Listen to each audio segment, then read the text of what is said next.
Recipe వచ్చేసి ములక్కాయ పాలు పోసేస్తున్నానండి. ఇక ములక్కాయలు ఇట్లా 2 ములక్కాయలు కట్ చేసి పెట్టాను, 4 ఉల్లిపాయలు కట్ చేసి 3 పచ్చిమిరపకాయలు కట్ చేసి పెట్టానండి. స్టవ్ మీద గిన్నె పెట్టేసుకుందాం. ఆయిల్ పోద్దాం.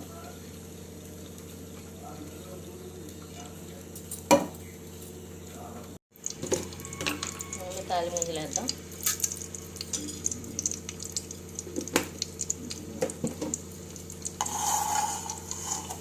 ఇందులో ఆనియన్స్ పచ్చిమిర్చి కట్ చేసుకుని ఇందులో వేసేద్దాం.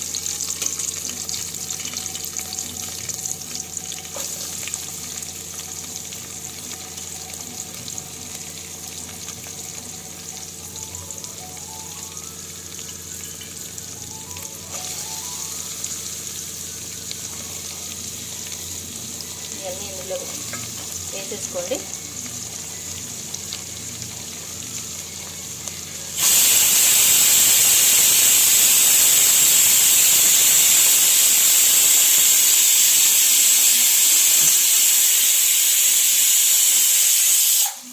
ఇవన్నీ మొత్తం ఇట్లా కలిపి పెట్టి పెట్టేయండి.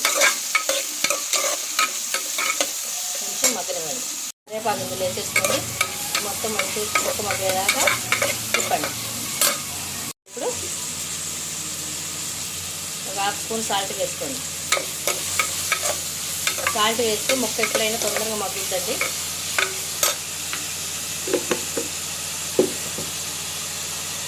ఇందులో 1/2 స్పూన్ పసుపు వేసుకోండి.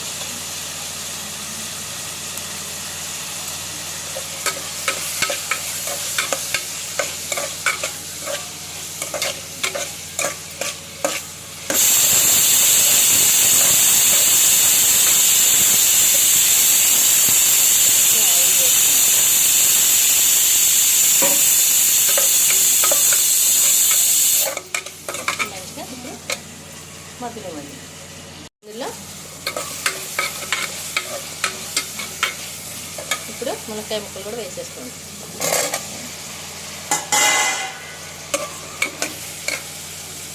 అవి కలిసేదాకా బాగా మంచిగా కలిసేటట్టు మిక్స్ చేయండి.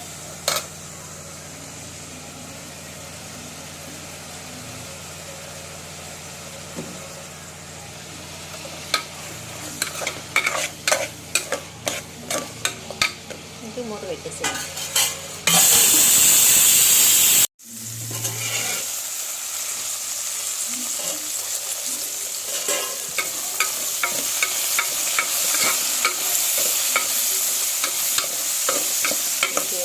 ఇప్పుడు ఇందులో కొంచెం వాటర్ పోతుంది.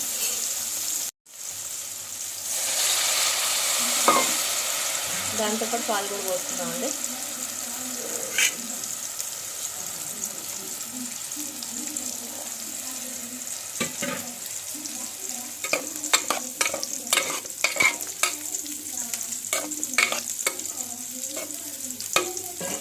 మిగిలిన వాటర్ కూడా పోసేస్తున్నాం.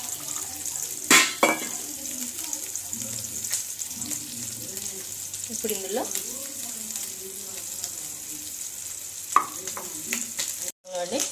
ఇప్పుడు కారం వేసుకున్నాం.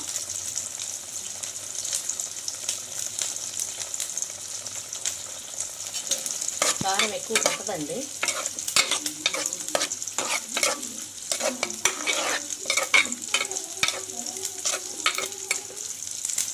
కొంచెం పాలు పోసుకున్నాం.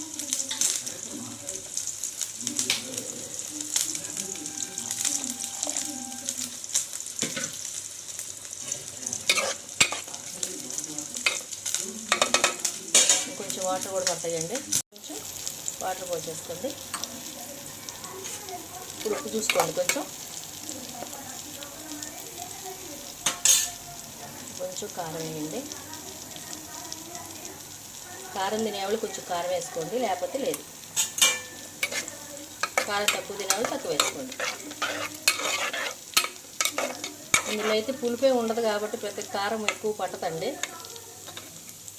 ఇందులో సాల్ట్ సరిపోలేదు, కొంచెం సాల్ట్ వేద్దాం.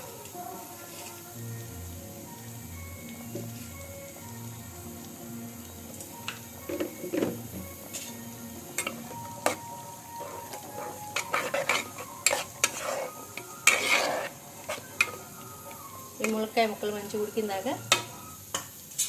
మూత పెట్టేసి లో ఫ్లేమ్లో ఉడికించుకోండి.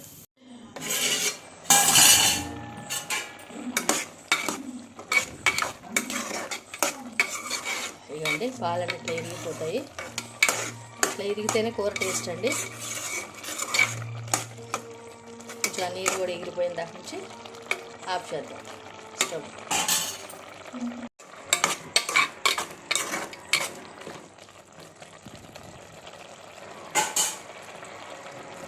ఒకసారి మొత్తం మిక్స్ చేసేయండి. ఇంకొక నిమిషం, ఇంకొక 2 నిమిషాలు ఉంటే బంద్ చేద్దాం. ఇవ్వండి అయిపోయింది కూర. స్టవ్ బంద్ చేసేసుకున్నాం. ఇప్పుడు ఈ కూర అంతా బౌల్లోకి తీసుకుందాం. మునక్కాయ పాలు కర్రీ రెడీ అండి. అందరి ఇళ్ళల్లో రెడీ చేసుకొని టేస్ట్ చేయండి. పెట్టుకుందామండి.